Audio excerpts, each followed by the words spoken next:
At the top of the show, we discussed the Wikileaks revelation that President Obama actively prevented the prosecution of Bush officials for torture, a show of complacency toward war crimes by the sitting U.S. president.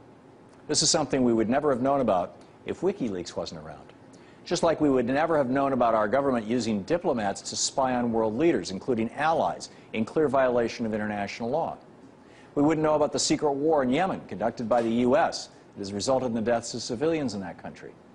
We would never have known the truth behind the 2007 incident in Iraq that left 2 Reuters journalists dead at the hands of a U.S. Apache helicopter attack. Aren't we better off knowing these things? Some may argue no. But those are the same people who wouldn't want to know the truth presented in the Pentagon Papers or the truth about Watergate. They're the same people who attacked WikiLeaks today. They believe it's unpatriotic to reveal secrets. They forget that truth, even if it presents the U.S. government in a negative light, is still worth knowing. That's the premise of a free press in this country. The man behind the truth-telling is Julian Assange, someone who's become somewhat of an international man of mystery. His whereabouts at any given time are unknown. But one thing that is known, he has a vision. And that vision may just change the world for the better. Looking at his writings, it's clear what motivates Assange. In 2007, he wrote a piece entitled "The United What of America," in which he examined corporate structure and how it is intrinsically authoritarian.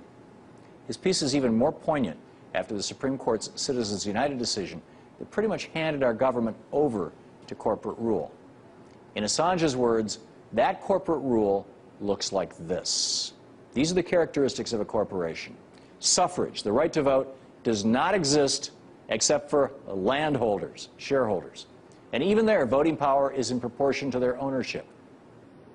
All executive power flows from a central committee. Female representation is almost unknown.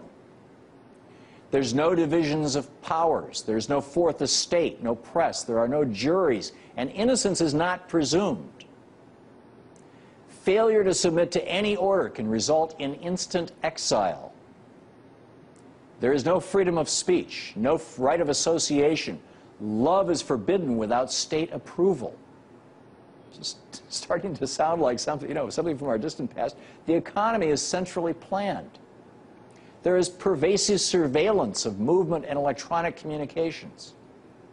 The society is heavily regulated, and this regulation is enforced to the degree many employees are told when, where, and how many times a day they can go to the toilet.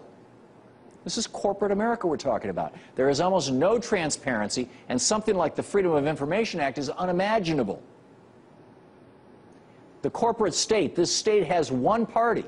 Opposition groups, unions, are banned, surveilled or marginalized whenever and wherever possible.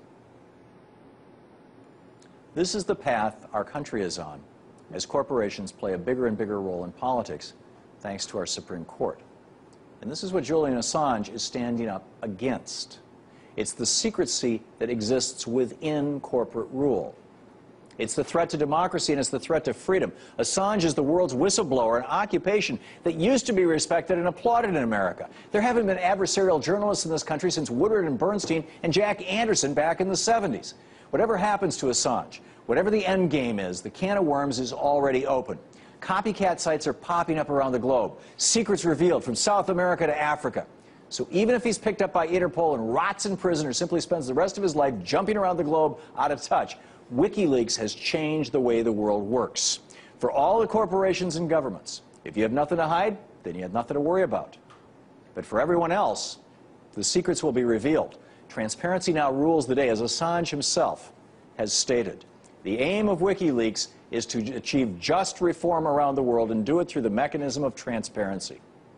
And I support his endeavor.